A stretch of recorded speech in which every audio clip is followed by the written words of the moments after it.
Salut à tous. Aujourd'hui je vous propose un concept de vidéo différent de d'habitude avec un classement des formes de Gohan en unités de puissance. Le but va être de comparer les différentes formes de Gohan et de déterminer à quel moment le personnage a été à son prime. Je n'irai pas plus loin que Dragon Ball Z pour la simple et bonne raison que dans DBS, les mesures de puissance sont complètement déréglées avec les nouvelles transformations et ennemis, ce qui rend selon moi impossible à classer de manière cohérente.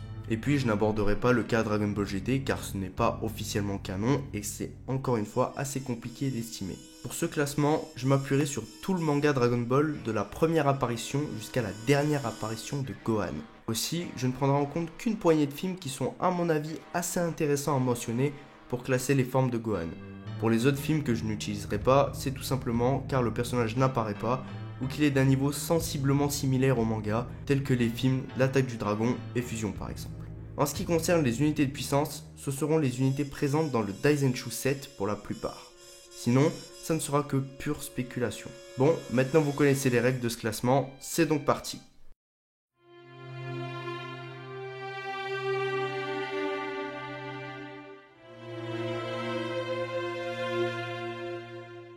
À la 10e place, sans surprise, c'est la forme de Gohan la moins forte.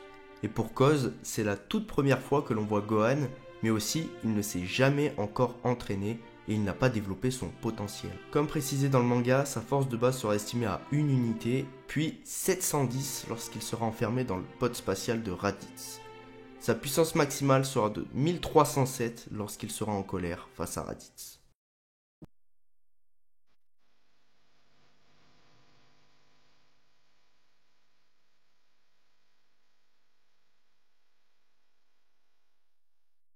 Le Gohan de cette saga se retrouve donc à la 9e place. Il est plus entraîné que le Gohan d'avant et il a suivi un rude entraînement de Piccolo durant une année. Il devient même l'un des guerriers qui tient le mieux tête aux Saiyans. Il a une puissance dissimulée estimée à 981 unités. À son max, il a une puissance de 2800 unités lorsqu'il lance un Masenko dévastateur sur Nappa. Il tiendra même tête au redoutable Vegeta pendant que Krillin s'apprête à lancer un Genki Dama sur le prince des Saiyans.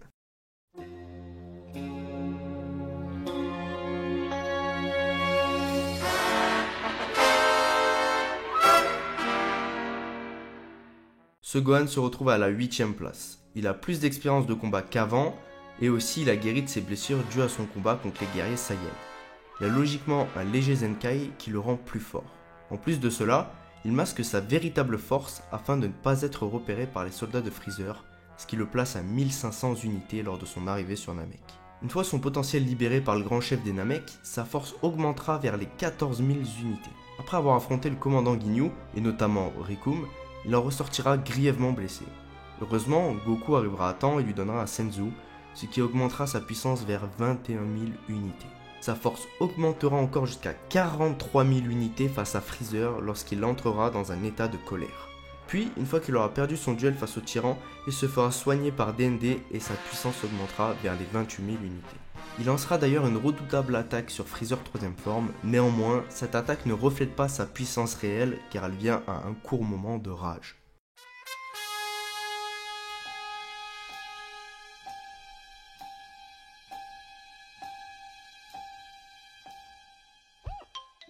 Pour la 7ème place, j'estime qu'à partir de là, je vais devoir faire des estimations car les unités de puissance avec les scouters sont abandonnées. J'estimerais Gohan plus puissant que lors de la saga Namek, logiquement, car 4 ans se sont écoulés, et je pense aussi que Gohan ne s'est pas beaucoup entraîné durant les 1 an avant le retour de Goku. En revanche, je pense qu'il s'est entraîné un minimum durant les 3 ans avant l'apparition des androïdes. J'estime Gohan moins fort que Piccolo qui à mon avis s'approche du niveau de Son Goku Super Saiyan sur Namek, voire le dépasse. Officiellement, Goku Super Saiyan sur Namek c'est 150 millions d'unités. Pour Piccolo, du coup, je donnerai un niveau de 210 millions d'unités. Et pour Gohan, je lui donne un niveau proche de Freezer 50%, ce qui nous donne 45 millions pour cette forme de base de Gohan.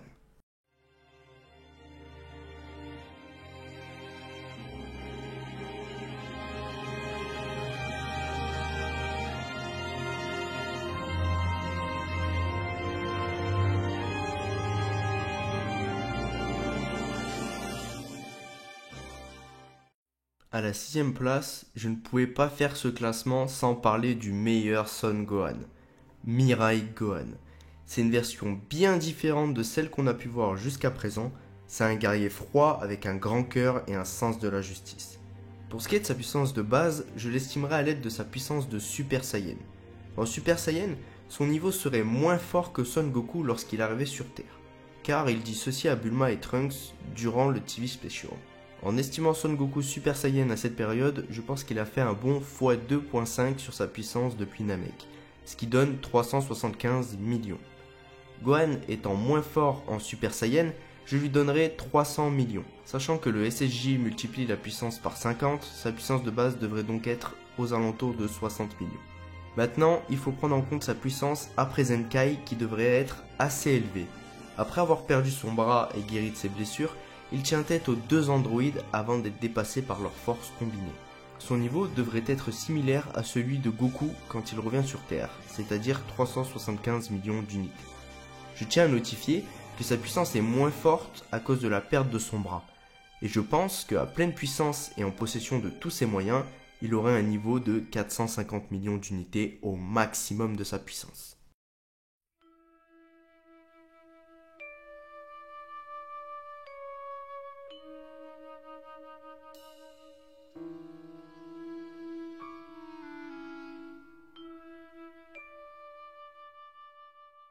À la 5e place, j'ai décidé de mettre cette forme de Gohan.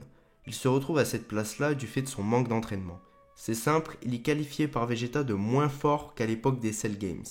Son manque d'entraînement, mais aussi sa difficulté à battre des adversaires ridicules comme Dabra, démontrent toute sa faiblesse. Pour moi, son niveau de base serait de 600 millions d'unités, et en Super Saiyan, avec le multiplicateur de 50, cela donnerait 3 milliards. En Super Saiyan 2, il atteindrait logiquement 6 milliards d'unités.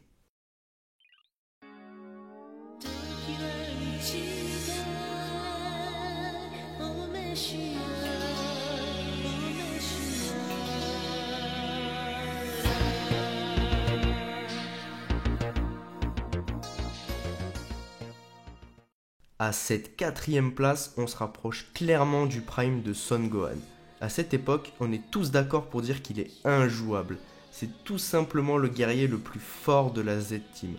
Si son niveau était de 45 millions durant la saga Android, alors je pense qu'il s'est considérablement amélioré après son séjour dans la salle de l'esprit et du temps. Pour mesurer sa force, on va partir de la base de Goku Yardra. Goku sous cette forme serait pour moi à 375 millions. Je pense qu'avec sa préparation de 3 ans, Goku devrait monter jusqu'à 700 millions. Il a donc fait un bon x 1,9. Durant l'entraînement, Gohan et Goku forme de base se battent et je dirais qu'ils ont un niveau qui s'équilibre au fil de leurs affrontements. Je donne à Gohan forme de base la même puissance que Goku, voire un peu en dessous, c'est-à-dire 120 millions d'unités. Lorsqu'il atteint le Super Saiyan pour la première fois, il devrait monter jusqu'à 600 millions d'unités. Puis au fur et à mesure, il dépasse Goku Super Saiyan. Avec le stade de Super Saiyan Full Power, il a dû énormément progresser et je pense qu'il a fait un x7 sur sa puissance de lorsqu'il a atteint pour la première fois le Super Saiyan, le plaçant vers 4,2 milliards. Sa puissance de base a dû augmenter aussi et elle devrait être de 840 millions.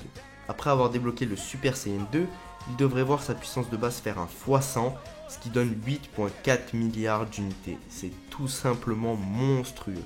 Normal que Cell n'ait pas du tout pu faire le poids.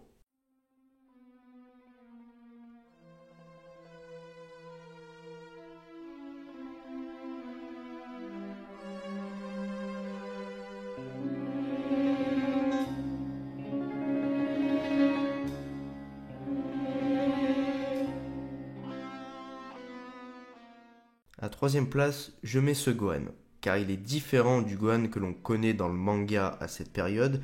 Dû à son avance sur l'anime, le Gohan de ce film n'est pas un Gohan qui ne s'est jamais entraîné, mais qui à mon avis n'est pas énormément entraîné non plus, car sinon il serait quand même bien plus fort que Broly. S'il s'était toujours entraîné, ça ne serait pas Gohan qui est faible, mais Broly qui est trop fort. Mais n'abusons pas, Broly doit posséder un niveau SSJ2 Goku Arc-Bout. En fait, juste les Normatou de ce Broly, c'était son champ de force. Je l'estime au même niveau que le Gohan du film Bojack, ce qui fait qu'il est en dessous du Gohan contre Bojack, à cause de ses lacunes dues à son léger manque d'entraînement et aussi un manque de puissance flagrant. Par exemple, il n'arrive pas à tenir le SSJ2 bien longtemps, je trouve. Je l'estime donc légèrement plus fort que face à Cell. En forme de base, il serait donc de 900 millions. En Super Saiyan, de 4,5 milliards. Et pour finir, en Super Saiyan 2, il posséderait un niveau de 9 milliards.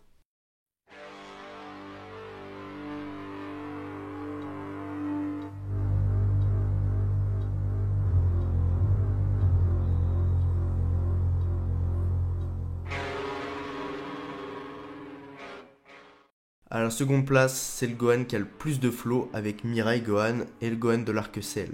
La tenue de Son Goku est parfaite. Il a un flow de fou en Super Saiyan 2 et il est juste trop fort. Comme dit précédemment, il a le même niveau pour moi que le Gohan du film 11.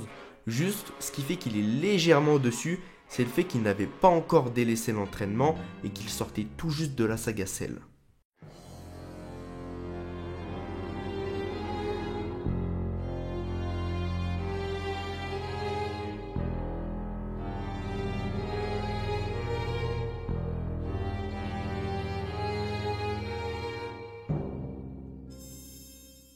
À la première place, bien évidemment, on retrouve le Gohan le plus puissant de tous, Ultimate Gohan. Trop de flow, trop de charisme. Son arrivée face à Boo, c'était juste légendaire. Sa puissance ce coup-ci est beaucoup plus élevée. Pour trouver sa véritable puissance, on peut s'appuyer sur Goku. Goku forme de base devrait être plus fort que Gohan forme de base avec une force que j'estime à 1,2 milliard. En Super Saiyan 1, ça donne 6 milliards et en Super Saiyan 2, 12 milliards.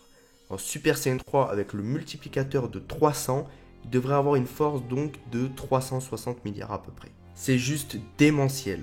Sachant que Gohan Ultime est au-dessus de Goku Super Saiyan 3, je l'estime donc comme le guerrier Z non fusionné le plus puissant des 42 tomes de Dragon Ball, avec une puissance de 425 milliards. C'était tout pour ce classement, bien sûr ce n'est que mon avis et je vous laisse débattre en commentaire. J'ai sûrement dû faire des erreurs avec les unités de puissance, mais j'ai malgré tout essayé d'apporter un peu de cohérence. N'hésite pas à me donner un personnage que tu aimerais voir dans un prochain épisode. Si la vidéo t'a plu, tu peux t'abonner et liker. Sur ce, c'était tout pour cette vidéo. Ciao!